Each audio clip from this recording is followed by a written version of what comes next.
es Nicole Mercado. Mi nombre es Maite Mozo. Y yo soy Carla Villablanca. Hoy día les vamos a hacer una pequeña cápsula sobre nuestra pregunta de investigación.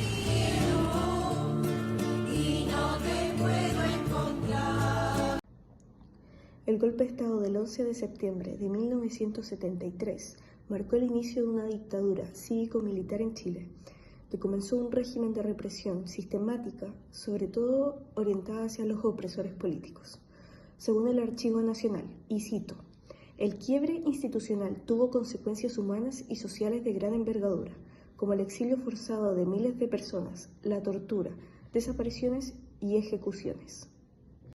Durante este periodo, miles de personas fueron detenidas de forma ilegal, muchos en centros de detención conocidas como lo es Londres 38, Villa Grimaldi o el Estadio Nacional de Chile. En estos lugares se practicaron métodos sistemáticos de tortura física y psicológica, prácticas que incluían aplicación de electricidad, golpizas, simulacros de fusilamiento y diversas formas de violencia sexual, donde las principales víctimas fueron mujeres. Uno de los aspectos más silenciados de esta represión fue la violencia sexual, ejercida contra las mujeres detenidas. Bueno, está la Radio Universal de Chile, que indica que la violencia sexual fue una práctica sistemática de la represión ejercida contra las mujeres y en donde el cuerpo femenino se transformó en un campo de batalla. También muchas mujeres, además de ser torturadas por razones políticas, también fueron violentadas por solo hecho de ser mujer. Según la Comisión Nacional sobre la Prisión, Política y Tortura, 3.400 mujeres dieron testimonio, aunque solo 316 reconocieron haber sido violadas. Se estima que en esta cifra es mucho mayor. La violación sexual es para muchas mujeres un hecho en el cual les cuesta hablar y muchas veces prefieren no hacerlo. Desde aquí que también nosotras queremos entender cómo el arte logra ser una fuente de sanación y de colectividad para las mujeres detenidas. Así también queremos saber cómo es que este logra ser una fuente de ingreso y un estado de resistencia para ellas dentro de prisión. Y por último, nos vamos a enfocar en cómo este arte logra ser un acto de denuncia y un legado para nuestra memoria.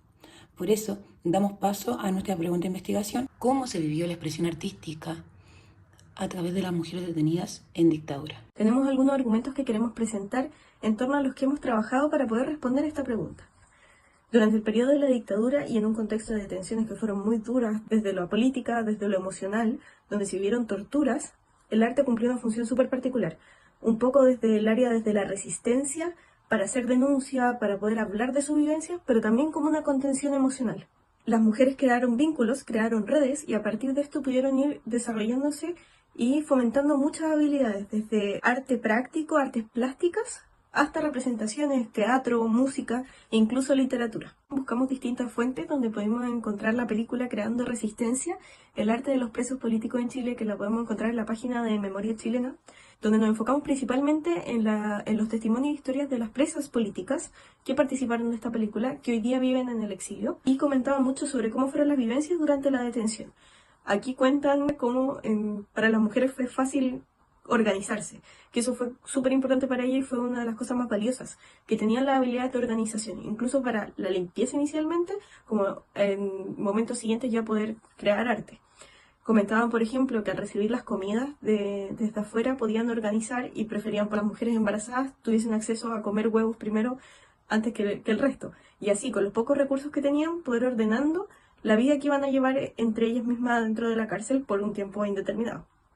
También cuentan cómo utilizaron sus propias habilidades, le enseñaban al resto y cómo comunicarse en alemán, en inglés, en francés, sabiendo ya de antemano que probablemente iban a tener que vivir en el exilio.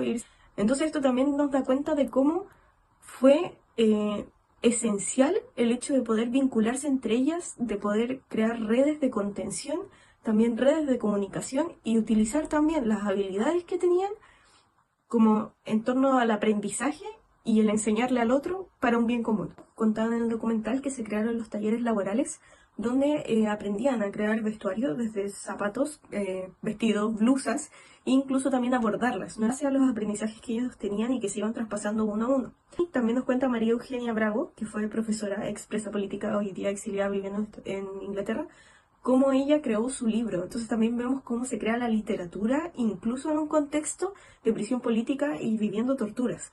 Ella relata que todo lo que ella iba viendo lo escribía en trozos de papel pequeños, los ponía en cigarrillo y los tapaba con tabaco para que no se vieran, y esto se lo entregaba a su mamá cuando ella iba a las visitas a verla. Fueron juntando todos estos escritos y ella después solicitó que se lo llevaran como en un maletín de diplomado fuera del país, y así ella lo pudo recuperar y publicó su libro estando en Inglaterra, que habla sobre todo lo que fue vivir el proceso de ser presa política, y después habla también de cómo fue llevar el exilio los primeros años después de haber salido de Chile.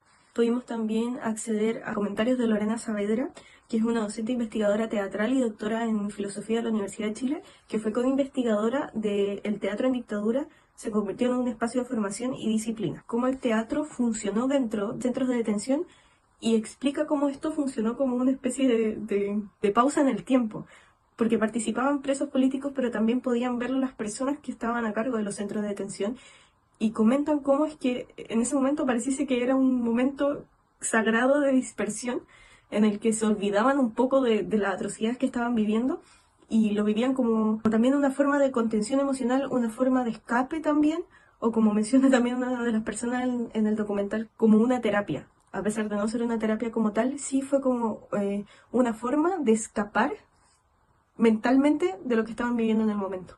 Pero también tuvo una riqueza desde el punto de vista artístico, porque las personas que están ahí están relatando sus vivencias, están creando momentos y recuerdos y antecedentes históricos que hoy día son invaluables. Y para terminar me gustaría cerrar con las palabras que nos dijo Lorena Saavedra en una entrevista que da, y relata: para muchos, hacer teatro dentro de los campos les permitió conservar su humanidad, reafirmar su identidad y encontrar un propósito en medio del horror. En algunos casos incluso salvó vidas, proporcionando una rutina y una motivación que les ayudaba a enfrentar la dureza del encierro. Así es como, a partir de esta pregunta que nos hicimos, pudimos entender que el arte no fue solamente creación, sino que implicó mucho más, involucró mucho más profundamente desde el ámbito emocional, desde el ámbito político, desde el ámbito cultural y desde el ámbito de los vínculos.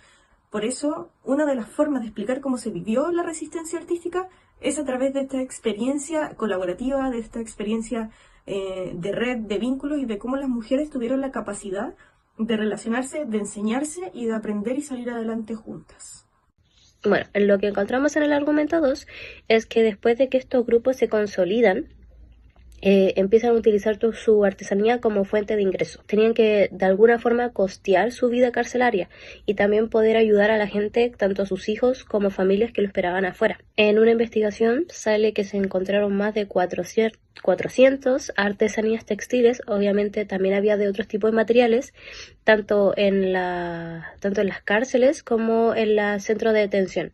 Si buscamos como un trasfondo más profundo de por qué las mujeres tenían que buscar una fuente de ingreso, ya que, como todos sabemos, hubieron muchas desapariciones, hubieron muchas muertes, y las mujeres en sí en esa época, el que abarcaba la plata era el dueño de la casa, el hombre.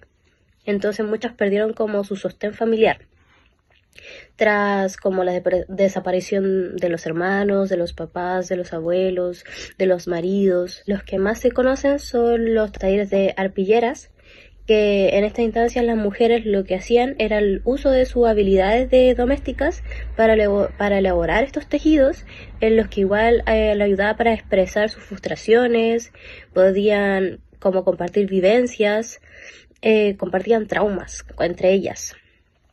Buscaban maneras como colectivas para solucionar y confeccionar los textiles y para luego venderlos. Y así se generaban como un ingreso para el sustento básico, que para la cárcel. También la gran parte de estos talleres se dieron por organismos de la Iglesia Católica, que era como defensora de los derechos humanos. Eran confecciones de forma anónima y posteriormente fueron enviadas en contrabando al extranjero mediante redes internacionales que se encargaban de poner en contacto a estas mujeres exiliadas con las que residían en Chile. En muchos casos la arpillería se vendía por tan solo $10 cada una, y era la única fuente de ingreso con la que contaban las familias. Obviamente la artesanía que ella hacía se volvió como un objeto de resistencia, haciendo persistir contenidos, formas, texturas y colores que evocaban el periodo más oscuro de nuestra historia, que pasó en Chile. También tenemos a la autora Ruth Buszkowicz. Ella decía que había que resaltar toda esta infinita creatividad, tanto como en hombres como en mujeres, porque tenían pocos recursos para poder hacerlo. Y estas personas, a pesar de todo, como fueron capaces de manifestarse y generar artefactos de expresión, obviamente artísticamente hablando, y que se pudiera como valorar como estos espacios de libertad que ellos podían tener. Bueno, como tercer punto también es importante decir que el arte puede considerarse como un medio de denuncia para poder dar cuenta de los hechos ocurridos de violaciones de derechos humanos bajo la dictadura de Pinochet. Frente a la escasez y también a las condiciones extremas por las que ellas tuvieron que pasar, las formas de crear arte al principio surgen de materiales diversos, como son, por ejemplo, el uso de huesos de animales. Descosían su ropa para sacar el hilo y poder bordar. Empiezan a crear los tipos de artes como son las arpilleras, la cerámica, el bordado y también el teatro. Y estos se convirtieron finalmente en un medio de expresión del dolor y el sufrimiento por el cual ellas estaban pasando. La arpillera fue una de las obras más importantes a la hora de crear arte. A través de estas piezas ellas mostraban las escenas de lo que ocurría en tortura y en las detenciones.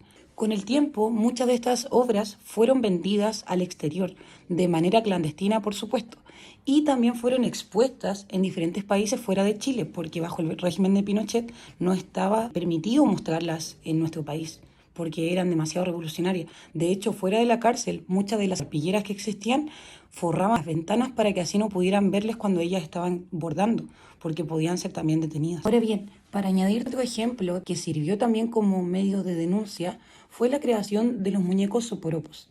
Al revisar el documental de biografía de artesanías de mujeres creando en prisión, que en este documental se retratan muchos testimonios de mujeres que fueron detenidas bajo la dictadura de Pinochet, ellas mencionan cómo es que crean estos muñecos.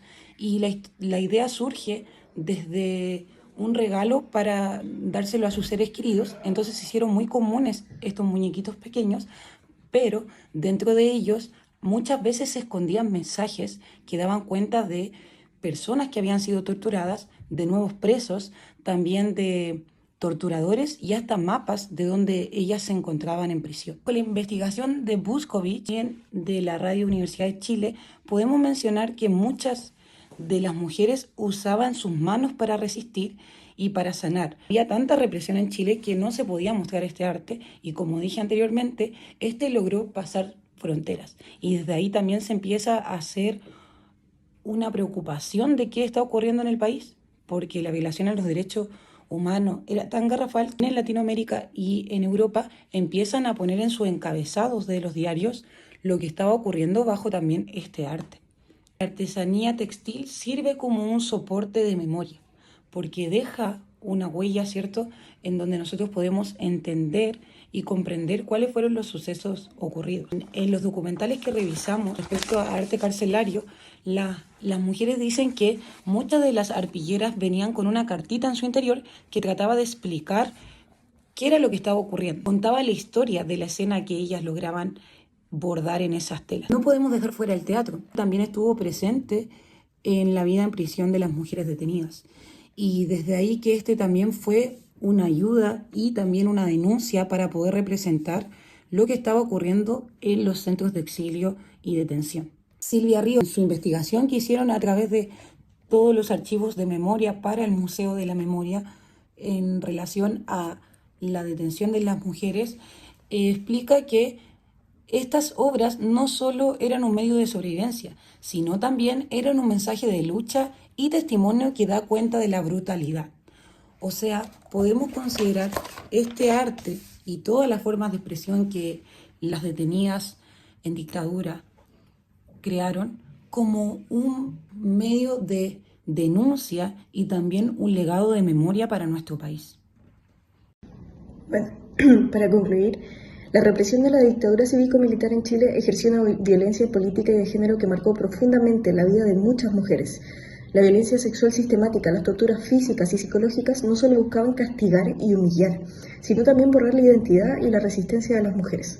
Sin embargo, en medio de este contexto brutal, la expresión artística emergió en un espacio vital de resistencia y supervivencia y memoria. Las mujeres detenidas transformaron el encierro y la depresión en una experiencia creativa, utilizando el teatro, las artes textiles y otras formas de artesanía para mantener viva su humanidad, reconstruir vínculos y denunciar las violaciones cometidas. El teatro funcionó como un respiro emocional y una herramienta de formación, mientras que las arpilleras, los soporopos y otras piezas textiles se convirtieron en testimonios visuales y políticos que atravesaron fronteras, sensibilizando a la comunidad internacional y sosteniendo a las familias que quedaron en el país. Respecto al argumento 2, que presentamos más arriba, en este contexto y considerando las dificultades que tenían, la brutalidad que estaban viviendo y todo lo que hablamos sobre el centro de detención, fue muy importante tener la conformación de redes entre mujeres. Dentro de los testimonios que pudimos ver en el documental de Memoria Chilena o incluso en la tesis de antropología de la Universidad de Chile, muchas de ellas comentan lo importante que fue el apoyo mutuo, cómo se pudieron organizar primeramente quizás solo para distribuir los alimentos que lograban conseguir, pero ya fueron más allá, incluso para enseñarse habilidades como lo fue construir y realizar vestuario que después podían vender, como también enseñarse, por ejemplo, distintos idiomas, sabiendo que probablemente iban a tener que emigrar del país. La formación de redes, el hacer comunidad, fue algo súper importante para ellas para generar también resistencia artística. Primero fue este tipo de cosas, pero después ya avanzaron un poco más en artes un poco más complejas, como ya sea crear obras de teatro, generar musicalidad, generar sonoridad distinta, las arpilleras, todo tiene que ver a partir de este vínculo, de esta creación de redes que hicieron entre ellas, estando en la misma prisión, dándose apoyo, dándose ideas, entregando aprendizaje, entregando habilidades, para luego poder denunciar, para luego poder conseguir dinero también para sus familias y también usarlo como un método de escape para lo que estaban sobrellevando, una forma también de poder liberarse y de poder recrearse de formas diferentes en un contexto que era brutal, que era muy complejo, aún así poder vivir el arte, poder generar resistencia a partir de esto. Y hoy en día es súper importante también lo que vimos en el Museo de la Memoria, como se mencionó antes, ver los soporopos, ver también las distintas cosas que construyeron desde el vestuario y la arpillería sobre todo, es súper importante como memoria nacional poder tenerlo y también poder escuchar los testimonios, que los invito también a revisar en la página de Memoria Chilena, donde ellas mismas cuentan cómo fue de importante para ellas poder acudir a esto. Estas expresiones artísticas no solo fueron un medio de subsistencia económica, sino también un canal para visibilizar la violencia silenciada y construir memoria colectiva. A través de estas obras, las mujeres detenidas dejaron un legado que desafía el olvido y reivindica su papel activo contra la lucha de la opresión. El arte y las representaciones de él en este contexto no fueron solamente expresiones de dolor y sufrimiento, sino que también sirvieron como herramienta de solidaridad, compañerismo y apoyo dentro de prisión. Además de eso, logramos realmente percibir lo sucedido, entonces también es una herramienta de denuncia que nos permite generar una memoria dentro de nuestro país, una memoria que nos transporta para entender qué es lo que ocurrió y desde ahí también reflexionar y abrir espacios, tanto en las artes como en otros contextos, para poder dar voz a quienes se las han quitado. Creo que es tarea fundamental poder generar conciencia de aquello, porque es una práctica que todavía está ocurriendo en nuestro país y también en el mundo. Como primera fuente, nosotras utilizamos la visita al Museo de la Memoria. Desde ahí que surgen todas estas ideas y toda esta necesidad de investigar al respecto. Las demás fuentes están acá citadas, así que se las dejamos por si a ustedes también les sirven. Les agradecemos mucho su atención y nos vemos en una próxima cápsula. Muchas gracias.